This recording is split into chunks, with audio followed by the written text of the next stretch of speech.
Hospital HM Rosaleda, centro de referencia de la sanidad privada en Galicia desde hace más de 5 décadas. HM Rosaleda cuenta con el mejor y más completo cuadro médico. Actualmente está formado por casi un centenar de facultativos altamente cualificados que cubren prácticamente todas las especialidades médicas. Además dispone de unidades específicas totalmente punteras como la unidad antitabaco, neurología cognitiva o neurofisiología.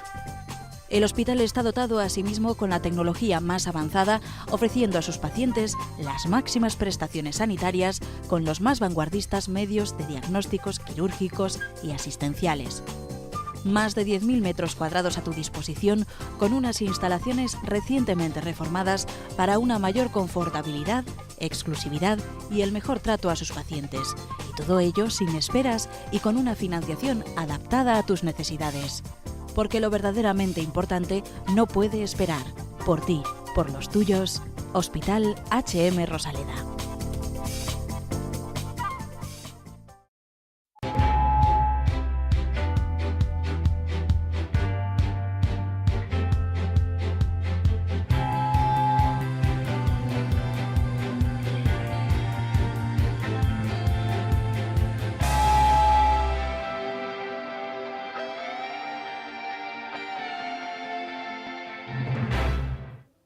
Bienvenidos, aquí estamos una semana más en la televisión del Correo para hablarles de cosas que tienen que ver con nuestra manera de vivir y cómo esa manera de vivir queremos que sea cada vez mejor. Estamos en Falando de Saúde, como ustedes ya saben, porque llevan ya un porrón de años siguiéndonos y nosotros se lo agradecemos. Vamos a ver de qué se va a componer el contenido del programa de hoy para que ustedes sepan de qué les vamos a hablar.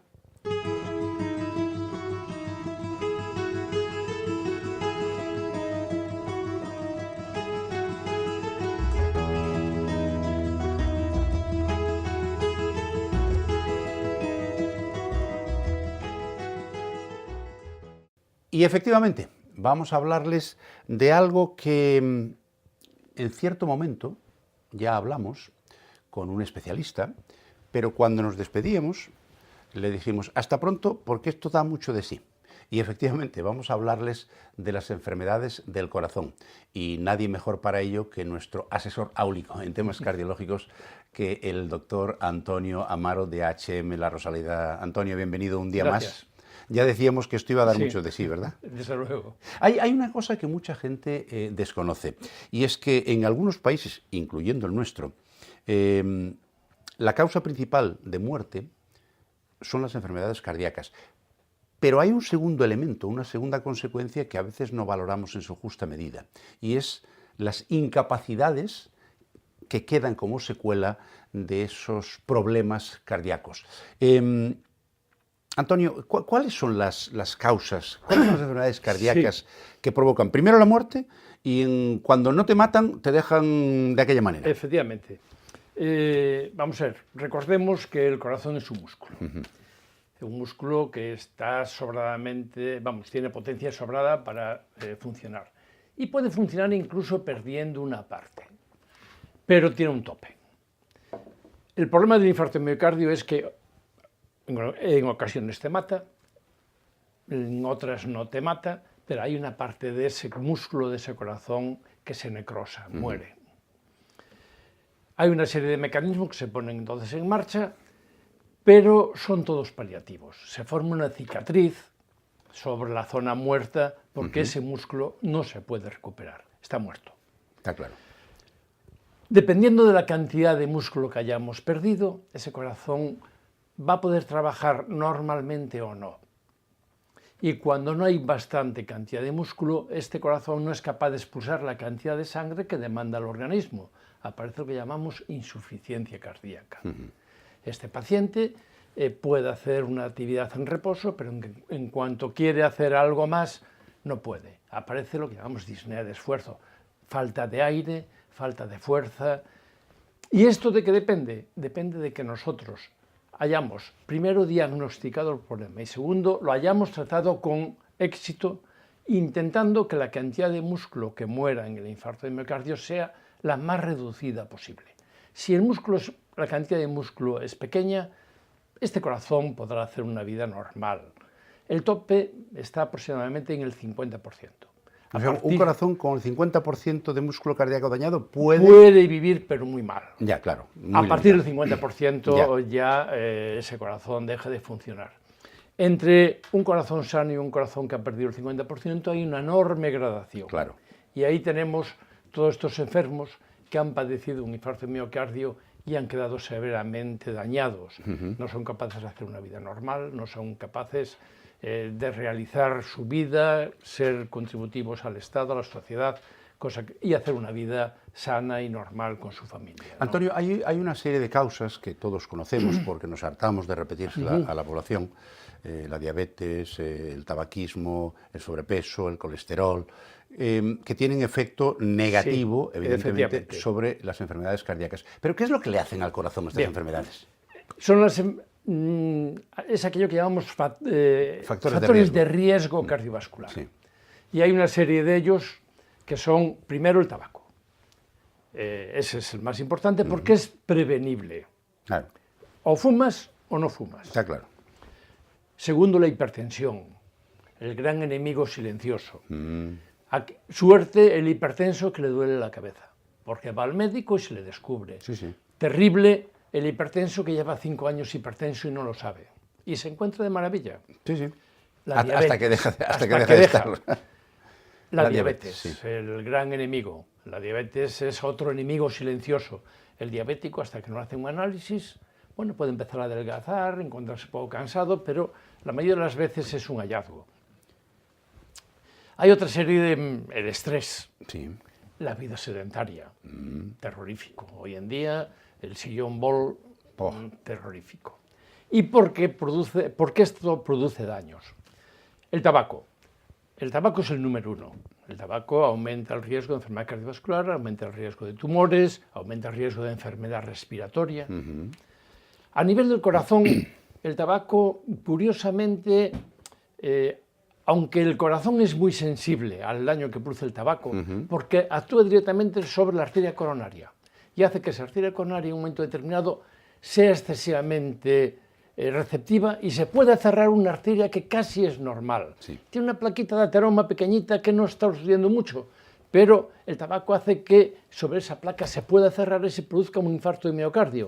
Infarto de miocardio que si vamos rápidamente y la abrimos, ese corazón va a sufrir muy poquito. Ya. Y aunque el riesgo del tabaco está directo en relación con el infarto de miocardio, la ventaja es que si nosotros conseguimos que el fumador deje de fumar, ese corazón se recupera perfectamente. No es así a nivel pulmonar, por ejemplo. Ya, ahí el daño ya no tiene El arreglo. fumador que tiene daño respiratorio, Sí. ese daño lo tiene ya. Se va a morir con él. Se va a morir con él. Mientras que el cardiópata que su cardiopatía está originada por el tabaco, si conseguimos que deje de fumar, ese daño casi es Antonio, cero. hay siempre una diatriba entre... Vale, de acuerdo, conocemos más o menos las causas que pueden afectar a la enfermedad cardiovascular, pero hay algunas que yo no puedo hacer nada. Sí, ¿Cuáles son esas, si es que las hay? Pues la genética es la Sí, número 1. es de la que te toca. Bueno, antes que la genética, la edad. Ya, A medida que cumplimos más años, morrerimos morrer. está clarísimo. Entonces, cada vez vamos a tener más probabilidades de que algo que a los 20 años no producía nada, pues a los 80 algo produce. Claro. Bien. Segundo, la genética. En la herencia que hemos recibido de nuestros padres, en familias de cardiópatas, hay herederos de cardiópatas. Hoy en día sí que tenemos la genómica. Cierto. Hoy en día en estas familias ya hacemos estudios genéticos y vemos si tienen más riesgo de presentar enfermedades cardiovasculares y podemos actuar antes. Claro, eso es una palabra que a mí me gusta mucho cuando utiliza el doctor Amaro, que es riesgo. Es decir, que aunque uno tenga una carga genética que le predispone a poder eventualmente sufrir una enfermedad cardíaca, cuidado, eso no quiere decir que la vaya a sufrir, porque si se cuida... Efectivamente, ahí entramos nosotros los médicos. Ese paciente que tiene más riesgo de enfermedad del corazón que una persona que no tenga esa genética, pues hay que andarle más encima.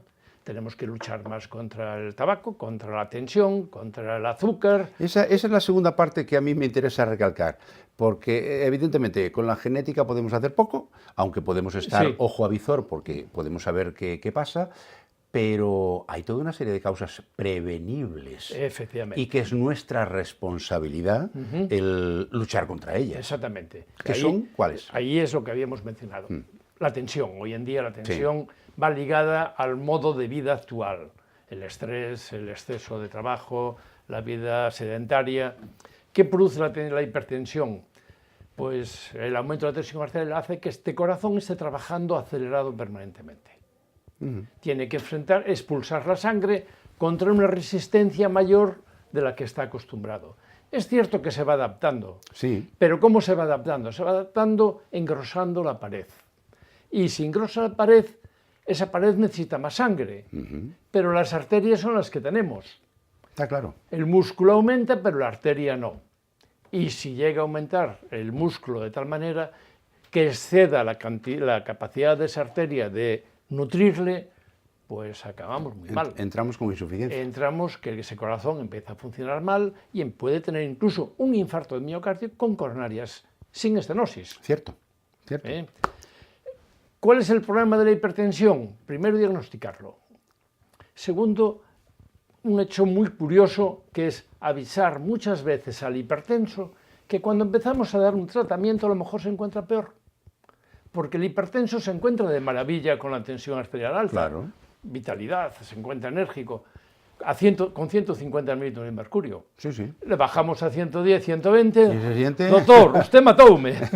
Sí, sí, es cierto. Hay que avisarle, no, mire, esto va a durar un tiempo, vamos a adaptar, ahora su organismo tiene que adaptarse A la a nueva cifras situación. de tensión normales, Claro. que no lo tenía.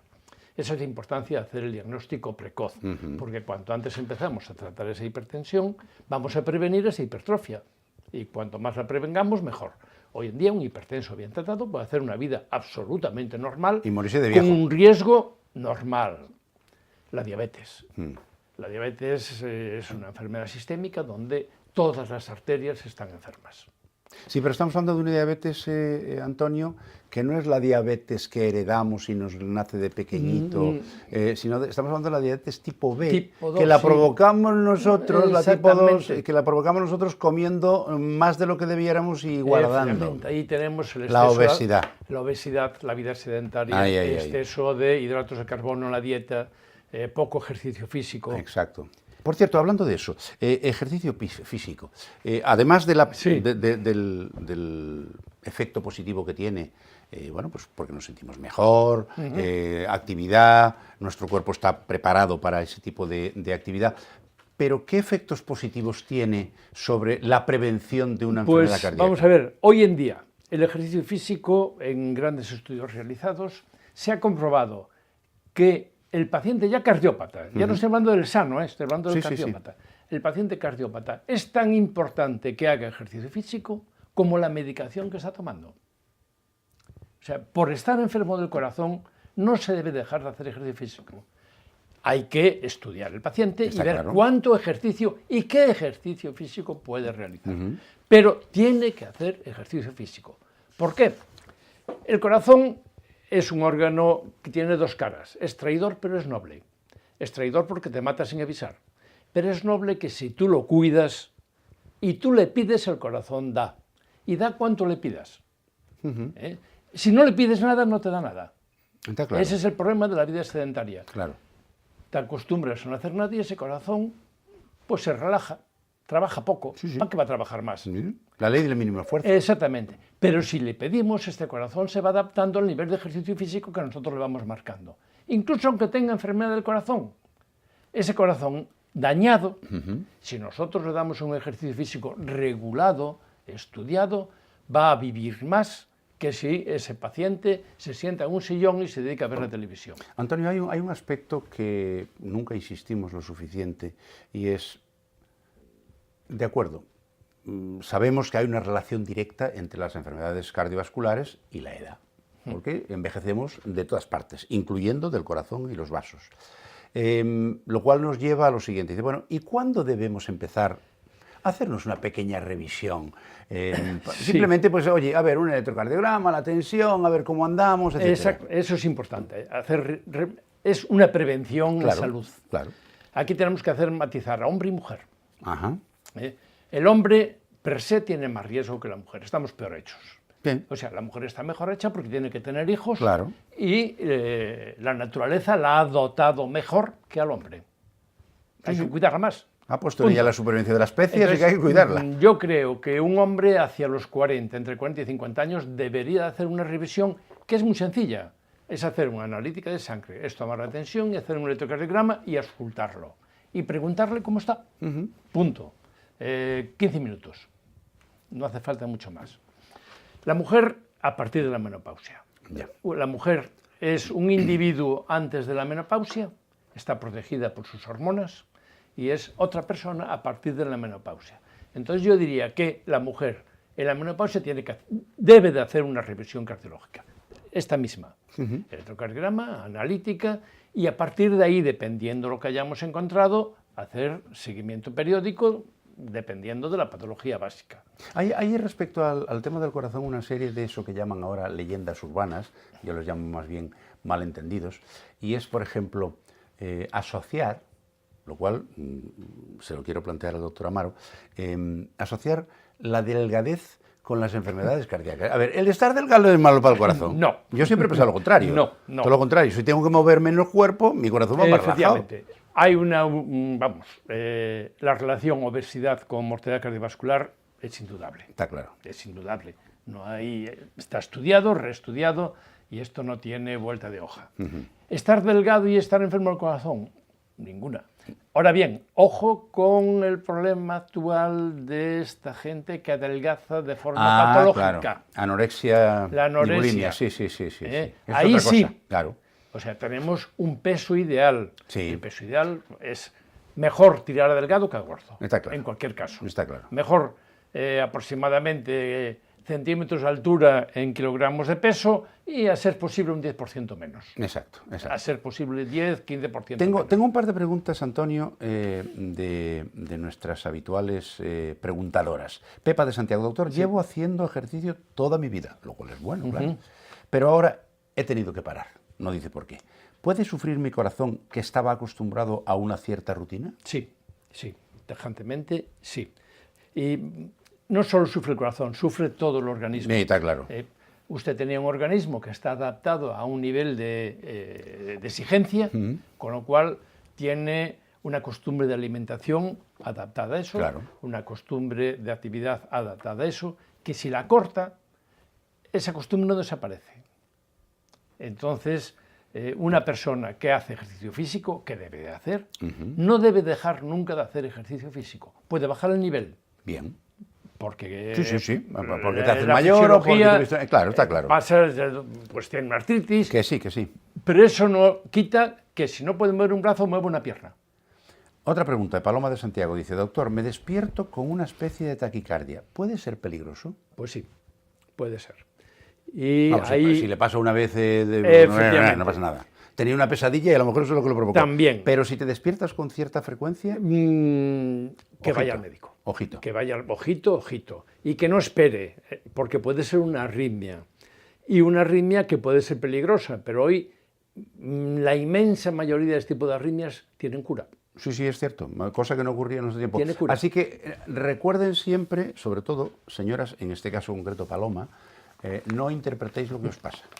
Ir al médico cuanto antes mejor, que eso os ayudará. Vamos a continuación, antes de despedir al doctor Amaro, a explicarles un concepto. Seguramente ya lo conocen, pero no viene de más recordarlo para tener ideas claras.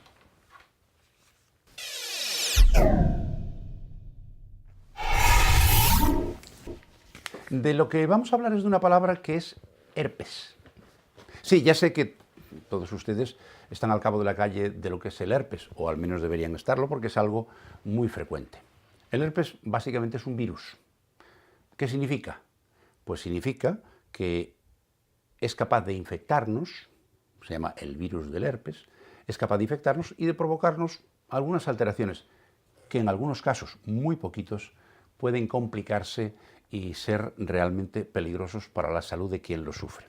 Pero el herpes está en contacto permanente con nosotros. Hay un tipo de herpes que casi todos hemos padecido en alguna ocasión. ¿Quién no le ha salido una calentura aquí al lado del labio que siempre achacamos, me ha sentado mal la comida, tengo una calentura? No, es sencillamente que por alguna razón, hay múltiples, las defensas han bajado un poquito y el herpes que está ahí, pues de repente se aprovecha de que estás bajo de defensas y te hace una pequeña infección herpética. A veces te puede provocar, bueno, pues te coge todo el anillo de la boca. No es habitual que se meta en la mucosa, eso es otra cosa, las aftas, también puede provocar en las encías, pero no es muy frecuente. Ese es el herpes tipo A, herpes humano tipo A. Pero hay un herpes humano tipo B, que ese lo que suele es transmitirse por vía genital. Es una enfermedad venérea, se transmite por el contacto sexual, tampoco es una enfermedad grave, pero puede resultar molesta. ¿Qué ocurre con el virus del herpes? Pues que tiene la sana costumbre de meterse en las terminaciones nerviosas, que es donde se siente a gusto, dentro de los nervios. Por eso suele doler tanto. Incluso hay un herpes que se llama el herpes zóster, que se mete en los nervios intercostales y duele como un demonio. Problema del herpes si no le hacemos caso o no lo tratamos o padecemos una bajada de defensas importante por alguna razón. Pues que se nos puede complicar porque emigra desde donde está y puede llegar a producirnos una encefalitis herpética. No es el primer caso ni será el último. Es muy poco frecuente, pero hay que estar ojo a visor porque, ya saben ustedes, contra los virus, desafortunadamente, los médicos no disponemos de herramientas para luchar contra ellos. No sirven los antibióticos. Hay algunos medicamentos antivirales que se utilizan cuando es necesario para otro tipo de virus, por ejemplo, el virus del SIDA y algunos otros, pero que evidentemente no vamos a matar moscas a cañonazos, salvo que sea imprescindible. Así que herpes, un tipo de virus habitualmente benigno, con el cual estamos en contacto de manera permanente y que no suele tener más trascendencia que alguna pequeña molestia, excepto naturalmente el tipo B, que suele ser de transmisión sexual y que ahí ya saben ustedes, el mejor remedio es utilizar métodos anticonceptivos que impidan esa infección. ¿De acuerdo? Herpes. Vamos a, antes de marcharnos, vamos a ir al HM La Rosaleda a que nos den un consejito y volvemos ahora mismo.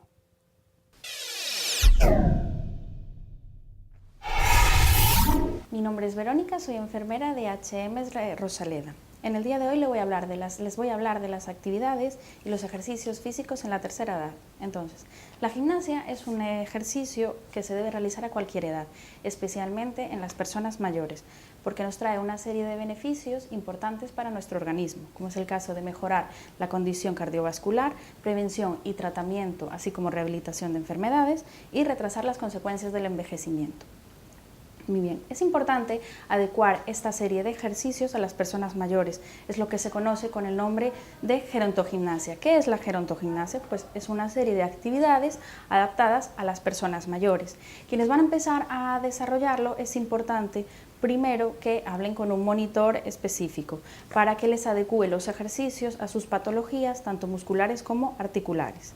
Podríamos dividir los ejercicios en tres partes: actividades cardiorrespiratorias, que es el caso de andar, montar en bicicleta, nadar, que deben realizarse por lo menos 3 veces a la semana con una duración de 20 a 40 minutos. Esta duración debe ser moderada, con una intensidad moderada. Siguiente, la actividad de fuerza. La actividad de fuerza debe ser de una forma en la que exista primero un calentamiento previo y luego un estiramiento posterior, en donde se hagan movimientos suaves y naturales. Y por último, las actividades de coordinación, que nos van a mejorar la agilidad y la flexibilidad. ¿Cómo debemos complementar estas tres actividades? Pues en un 70% las actividades de cardiorrespiratorias, en un 20% actividades de fuerza y por último en un 10% actividades de agilidad. Las actividades para la tercera edad son aquellas en las que, aunque sean en grupo, puede existir un contacto entre las personas, eso sí, teniendo siempre cuidado de que no vayan a llegar a ocasionarse lesiones entre ellos. Por último, en el día de hoy lo que nosotros queremos recomendarle a las personas mayores es que caminen, que anden, hagan caminatas en grupo, que monten bicicleta, que salgan a pasear, que es algo muy importante y muy saludable para nuestro organismo y que puede mejorar cada una de las funciones de nuestro cuerpo. Y se nos acabó el tiempo, pero tenemos todavía el suficiente para agradecerle a nuestro cardiólogo de cabecera, el doctor Antonio Amaro de HM Hospitales, que nos haya acompañado. Antonio, muchísimas gracias una vez más. De nada, y cuando queráis, encantado. Y gracias sobre todo porque no haces otra cosa nada más que estudiar y trabajar para que nuestros corazones nos duren mucho tiempo. Es mi afición. Muchas gracias. Y a ustedes agradecerles que nos acompañen. Anda que no tienen paciencia, tantos años aguantándonos, Dios mío, lo que tenemos que agradecerles nosotros. Bueno, pues les agradezco que nos acompañen una semana más. Les emplazo para la siguiente, donde volveremos a traerle alguna noticia, alguna palabra y, por supuesto, a algún invitado que nos explique algo en términos siempre muy asequibles para que podamos entenderlos todos y cada vez vivamos más y mejor. Hasta entonces, gracias por acompañarnos y, naturalmente, como siempre, el mejor de mis deseos, salud y suerte.